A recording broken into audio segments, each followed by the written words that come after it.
Yes, we had an AGM last weekend, which was specifically called for approval of the finances for the following year. It's normally an annual event, and of course, this was the time that we would have called for the elections, and I'm sure you are aware of the court cases that are going on. So we decided to do our budget and programs for next year, awaiting for the decision by the courts to give us the guidelines on how we are going to move ahead with our elections in the future.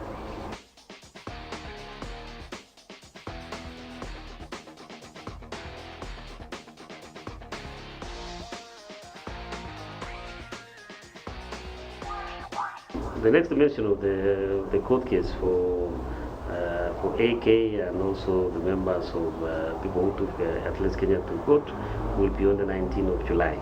So we are just waiting to see what is the decision will be. It is going to be an hearing, and of course it will depend on the determination of the court case to give us the direction on how we are going to approach the elections this year.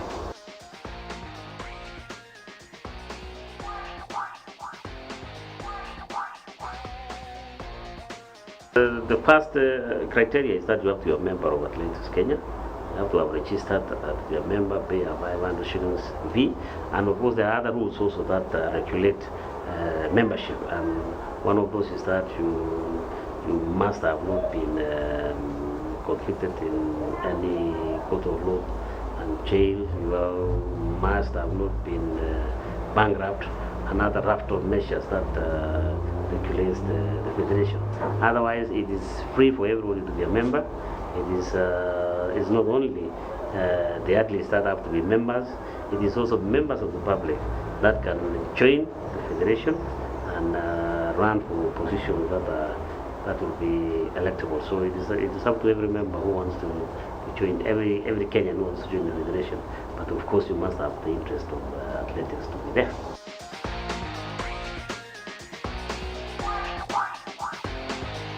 I think the president of Athletics Kenya and also the senior vice president in charge of competitions have contacted those who are named by the coaches. We had a meeting with 12 coaches to come with a list of those probables who might be able to run at the World Championship. And of course the short list for the men was Kipchoge, Kipsang, based on the performance times rank. Is number 3, I think, and then Geoffrey Grui also who won Posta, and we have also Daniel Njiru who ran very well in London, and is also, especially the two of them, Daniel Njiru and Geoffrey Grui, the newcomers, and they have a lot of potential in the future. So those are the people that we consider. When it comes to the ladies, we have Mary Gaiteng who ran the world within marathon. We have also Florence Kiplagat who has been a consistent runner. Edna Kiplagat also won one of the major marathons in the world this year. And we have Agnes Basosio, who was second in London, and Purity Yonoribu, who was also number 1 in Paris. And those are the athletes that have been shortlisted. And I think before the end of the week, the president will probably give the final list of those who will be running in London, and also the coaches that will be managing the team marathoners.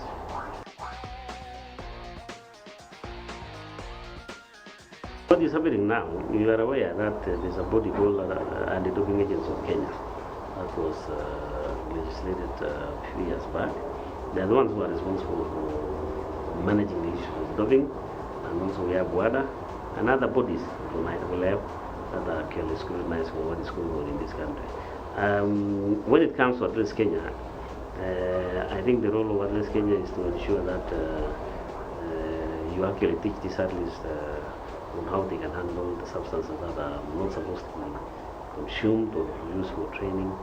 And it is actually the mandate of the ADAC to make sure that all the rules and regulations given by WADA and IAAF and the doping agencies to ensure that everything is in place. We are aware that Kenya is still in the watch list, and that means that the world is still looking at us. We are not free, And we have to make sure as a nation that we follow the rules that we have been given and to follow the instructions that have been already given by IWM and WADA, so that reduce, minimize, and completely remove the use of banned substances by our athletes. It's a very serious issue, and we cannot rest until the name Kenya is removed from the watch list. And I'm sure that there are a raft of issues that the Federation has to follow before World Championship in August. And I'm sure with the support of the government, and the President is also working very hard to ensure that we are okay. So I think at least Kenya, under the leadership of Chievo, will come out of this problem.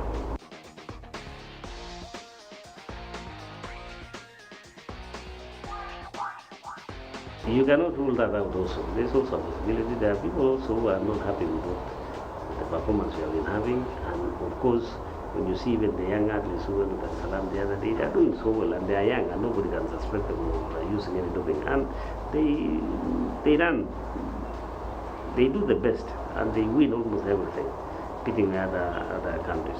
So you can see now the relationship with the athletes, the young ones and the old ones, they are very good.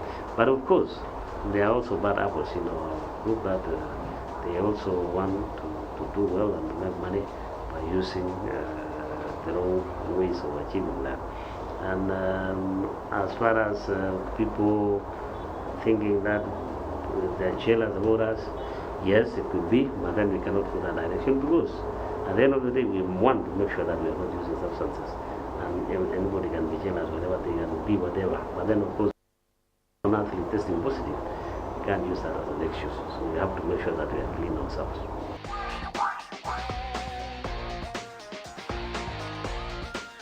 As far as the athletics preparation, the youth preparation, we have been going on well. We have had several camps across the country. I have visited almost all the camps, not almost all the camps, and I've met all the athletes. We have given whatever we have to support the government has, and they are doing very well. Next week we are going for the pre-trials. We want to have pre-trials amongst those who went to the camps, and that will be on the 25th and 26th of this month in Eldoret. We'll bring all those athletes in the camps to Eldoret to try and do their best, and then we'll do a selection of maybe the top 6. Those will come now for the trials on the 13th and 14th of June. We want to make sure that we get the best athletes to participate. We have a weakness in the field events. That's what we want to look into, so that we can at least identify those who are capable of winning medals, and then start training them within 1.5 months which are remaining now. We don't have enough time, and we are going to do that, and we are determined to make sure that we win the title. As far as we are in this country, we always do well outside the country, but this time we want to make sure we show the world that we can do it at home, and we want to do that when Kenyans are here, and we encourage the Kenyans to come and watch their kids running, and that's also building up the future for our generation. We have 2020 Olympics coming, 2024 Olympics coming, and this is the generation we have to build them. And in this process, we help them also to learn that they can actually compete without using any banned substances, and to educate them when they are young, so that the responsibility is imputed in them, given to them, so that they know what they're supposed to do as young, and also encourage them to continue their education until university level, so that they are wider their knowledge, and when they make money, they know how to use the resources they get. And that's what we want.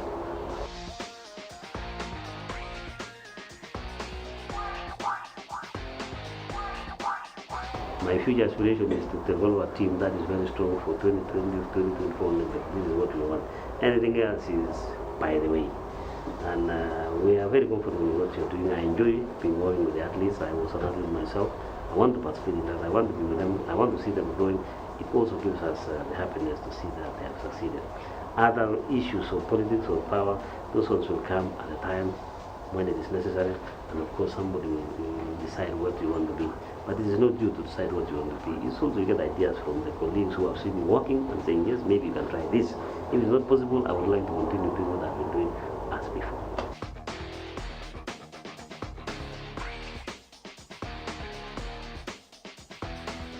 I ran you know, we had what we call the National Collegiate Championships in the United States, and I won the National Championship in the country also. I participated in 1988 in Tokyo University Games, and I ran so many other races also. I was number 4 the trials in 1988 for the Seoul Olympics. I was unfortunate I didn't make it. I didn't come to Kenya on time to prepare, and I was with Peter Rono.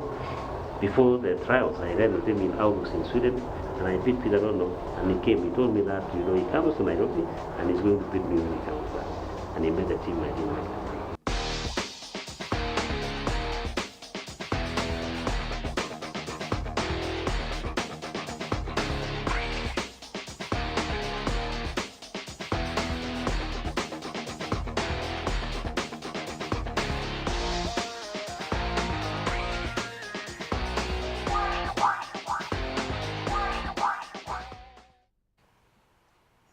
Are you happy wherever you are in this beautiful country of Kenya? In just under 50 days, we'll be hosting the World Under-18 Championships here in Kenya, an IAAF-sanctioned event. And we are happy to be hosting the chairman of the local organizing committee here in Kenya, Mr. MWANGI, who will be talking to us about that. But before that, Maxwel has an update on what is happening in London. Of course, the penultimate leg of HSBC World 7 Series. Kenya currently taking on South Africa, the series winners, and they are trailing the opponents by 12-5. And remember, it's a tough pool, as Innocent Namco Simiu says, but he's looking forward to execute and live on a high despite the dismal showing. Of course, glad we're having MWANGI, a man who forms an integral part as far as YU Championships slated for July at Kasarani Stadium in Kenya is concerned, and he was formerly at Kenya Rugby Union, and his days at the Ngong Road-based federation were quite exceptional, characterized by good results. And later on, we shall engage him on a light note with how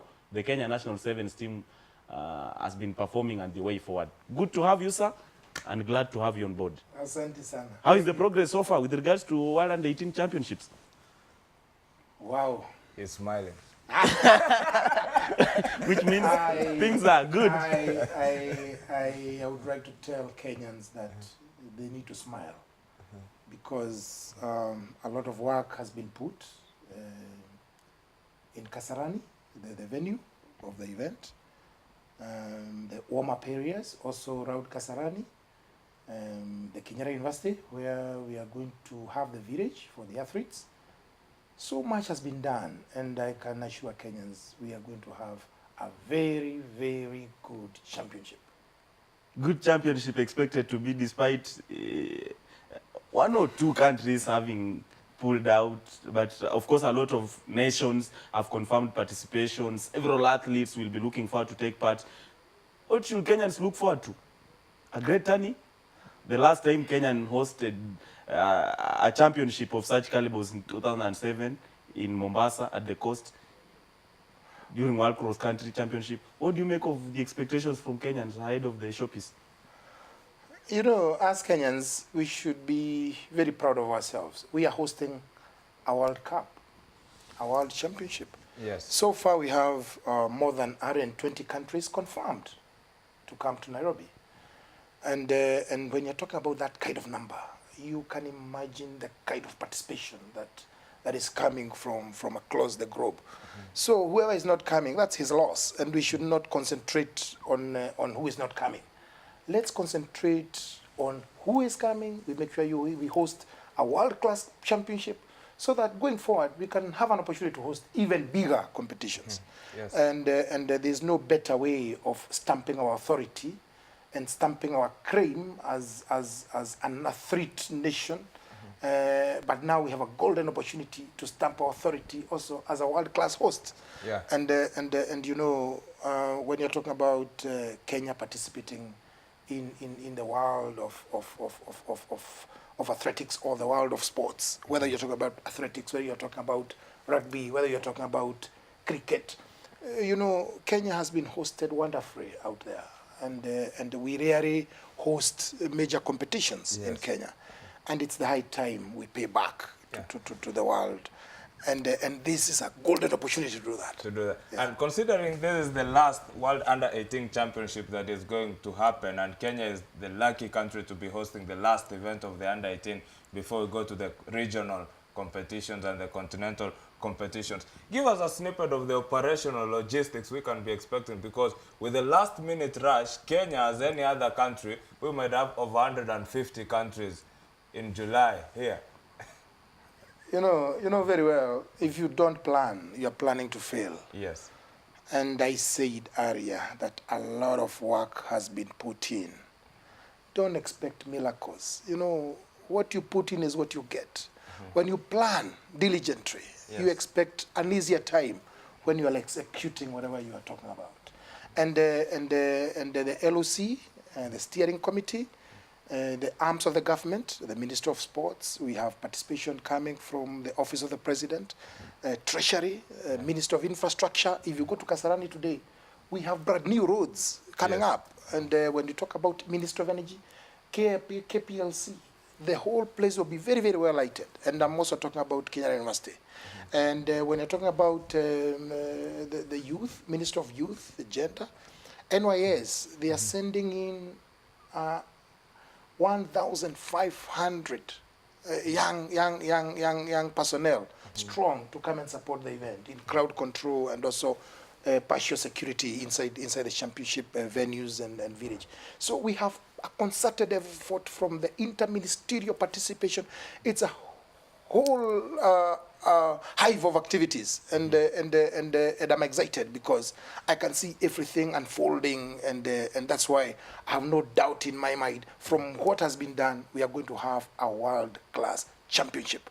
Then there's something you have mentioned, that this is the last event of the championship. So we have a golden opportunity as a country to host the next level of the event. Yes. And in terms of maybe accommodation or the village, so far? The village, which will be hosted by Kenyatta University, tribute to the university. Kenyatta University has done a fantastic job. I've been to many villages across the world, and I'll tell you, IAAF will be very, very impressed with what Kenya has done. And we had the easier option of putting those youngsters into hotels. We could put them at Intercontinental, Selena, Kempinski, name it. But we chose to go the hard way, and we chose to go the village way. It was an uphill task, try to create that village. You know the status of our infrastructure at our institutions of learning. But right now, I can tell you, what is happening is that those youngsters will enjoy being together, that camaraderie, and also feel like, togetherness is very, very important in sports. They'll be able to interact.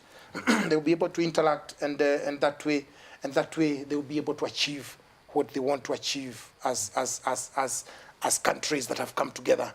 And KU have done their best, and they have done according to our expectations as the local organizing committee. Hope that village will not be exceptional like that of Rio Olympics, so that athletes can get lost and get themselves in positions where they're not supposed to be, leading to the expulsion to their home nation. No, I'll tell you, we are sports people. And we know the psychology of sports people. And in that village, we'll make sure that it's a self-contained.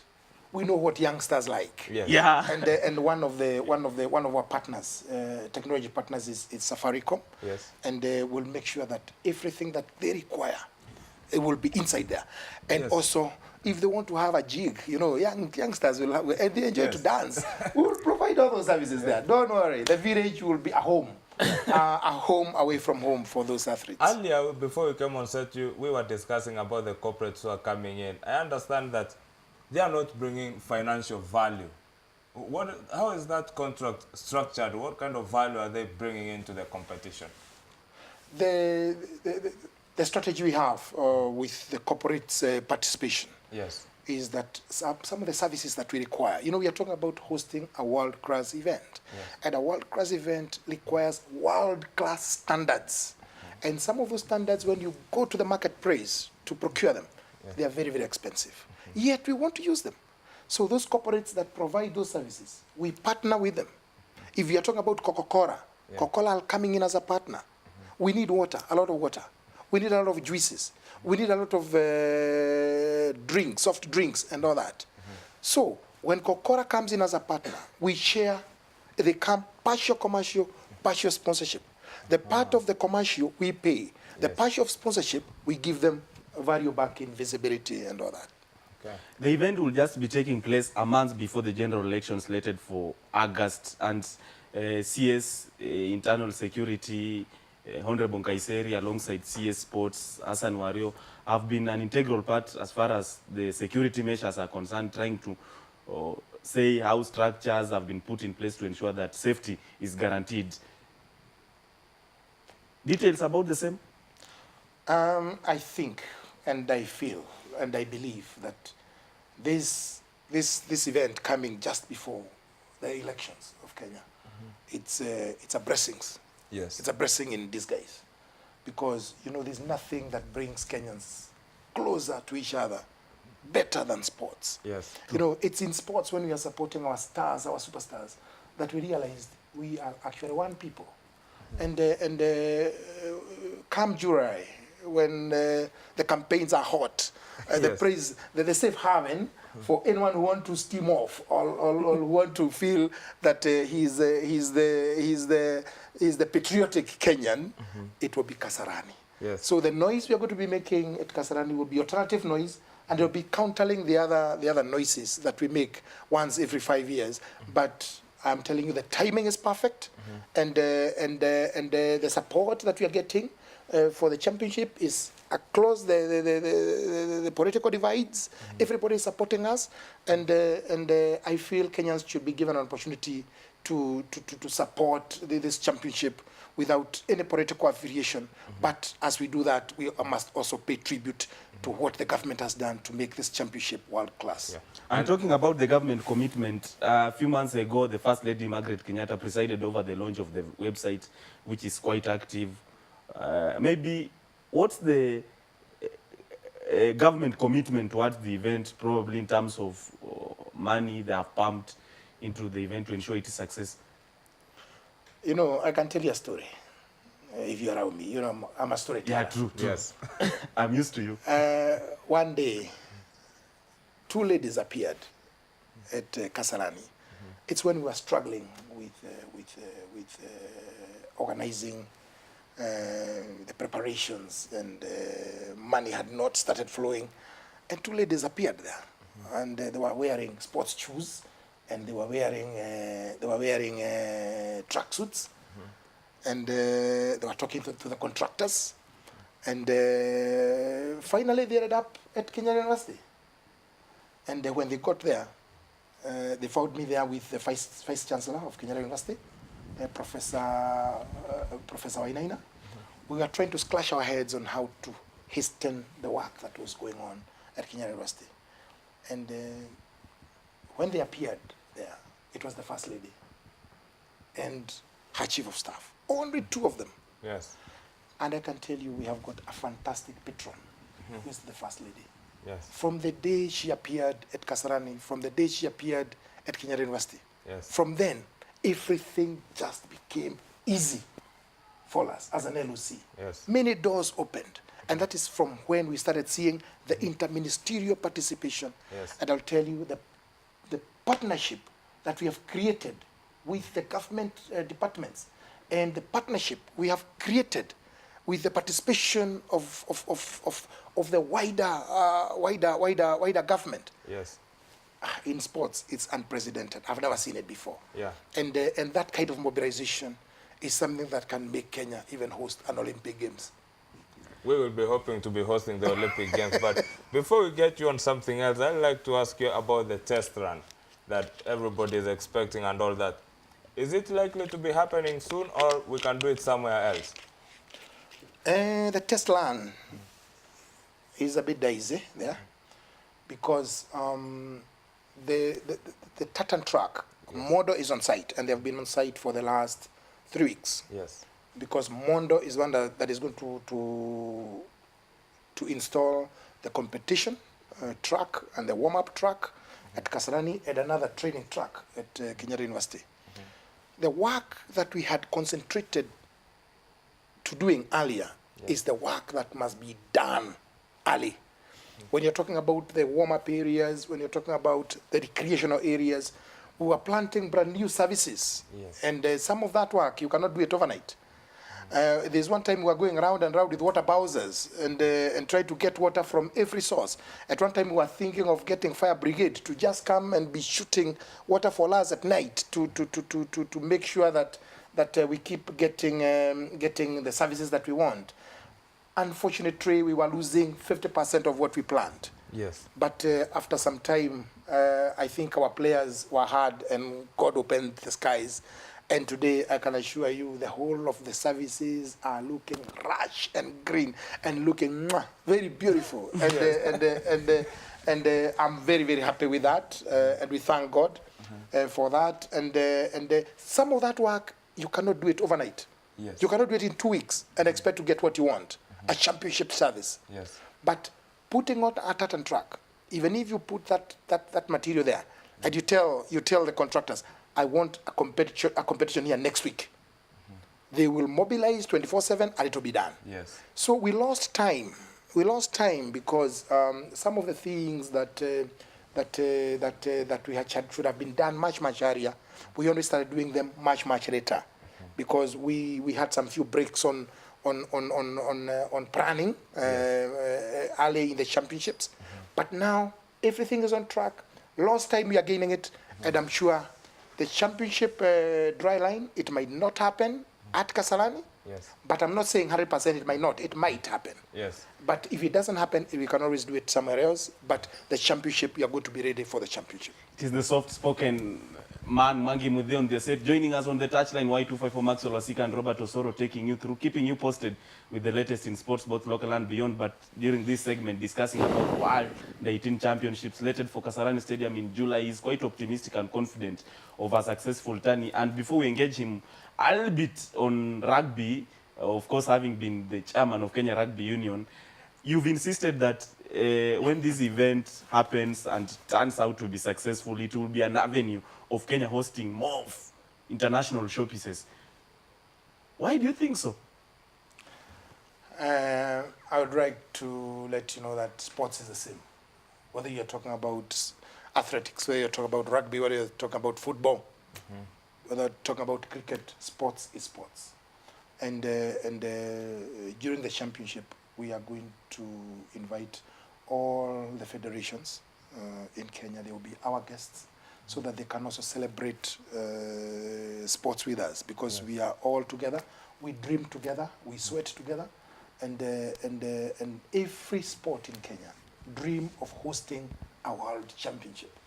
You remember when I was in rugby, we bid to host a leg, one leg of the series, and that time it was still called IWF. No, it was still called IRB. Sorry, IRB. Now I'm getting mixed up. IRB thought that the bid for Kenya was fantastic. Yes.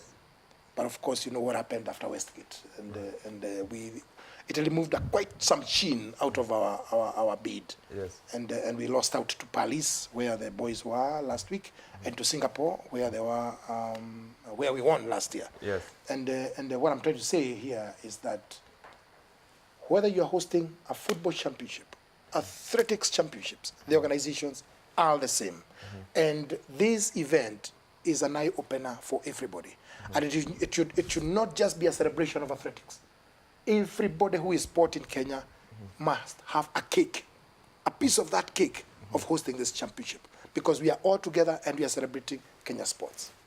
Chairman, as we wind up, of course, at the London Sevens penultimate leg, your 1 minute contribution about the performance of Kenyan boys, Kenya National Sevens team under the tutelage of one innocent Namco Simi, having taken over from Benjamin Aimba. What do you make of our future, considering that it has been an awful show for the boys, despite the fact that we're optimistic, looking forward to a bright future? What do you make of, personally, from your own end?